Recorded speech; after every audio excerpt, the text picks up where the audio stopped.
அனைவருக்கும் வணக்கம். இன்றைக்கி வீடியோவில் கருவாட்டு குழம்பு வைக்க போகிறோம். எப்படி செய்யணும்னு வாங்க பார்க்கலாம். ஒரு 50 கிராம் அளவுக்கு புளி ஊற போட்டுறலாம்.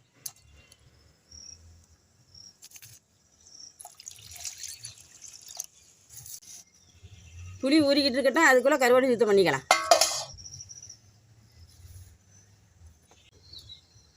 புளி நல்லா ஊறிட்டு அதோட கொஞ்சம் கல் உப்பு போட்டு கரைச்சிக்கலாம்.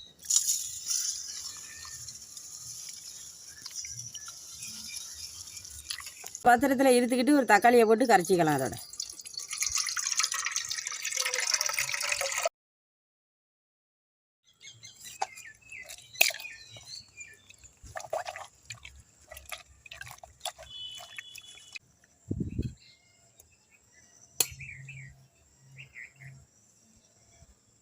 தக்காளியை போட்டு கரைச்சாச்சு. அடுத்தது வீட்டு மிளகாத்தூளை போட்டு கரைச்சிக்கலாம்.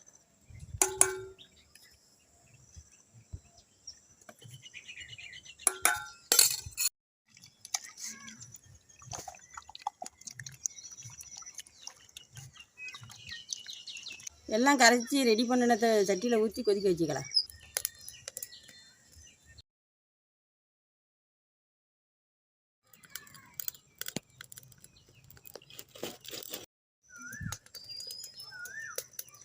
மூடி வச்சு கொதிக்க விட்டுறலாம். இந்த கருவாட்டு குழம்புல போடுற காய்கறி மாங்காய், முருங்கைக்காய், கத்திரிக்காய், பச்சை மிளகாய்.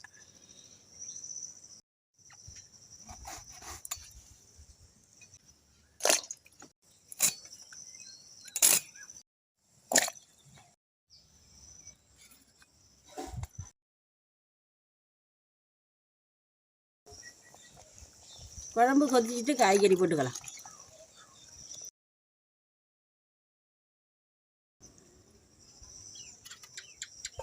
எல்லா காய்கறியும் போட்டாச்சு. மாங்காய் மட்டும் போடல, லாஸ்ட்டாக போட்டுக்கலாம். மாங்காய் காய்கறியெல்லாம் வேகட்டும், மூடிக்கலாம். சின்ன வெங்காயமும் சோம்பும் சேர்த்து அரைச்சிக்கலாம்.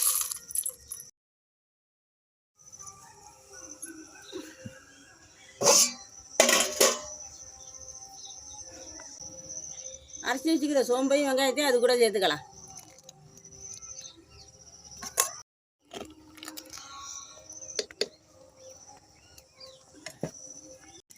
சுத்தம் பண்ணி வச்சுக்கிற தோலி கருவாடையும் குழம்பு கூட சேர்த்துக்கலாம்.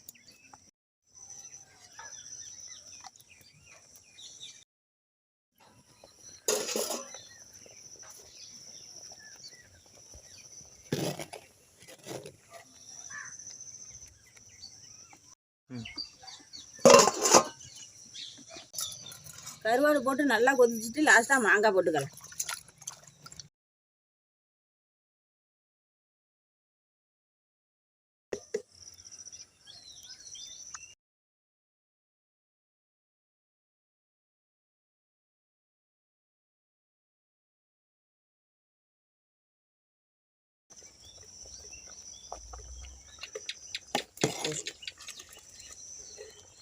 இந்த மாதிரி தாளிப்பு இல்லாத கருவாட்டு குழம்பு நீங்களே செஞ்சு சாப்பிட்டு பாருங்கள். சூப்பராக இருக்கும். இந்த வீடியோ பிடிச்சிருந்தா லைக் பண்ணுங்கள், கமெண்ட் பண்ணுங்கள். சுதா சமையலுக்கு சப்ஸ்கிரைப் பண்ணுங்கள்.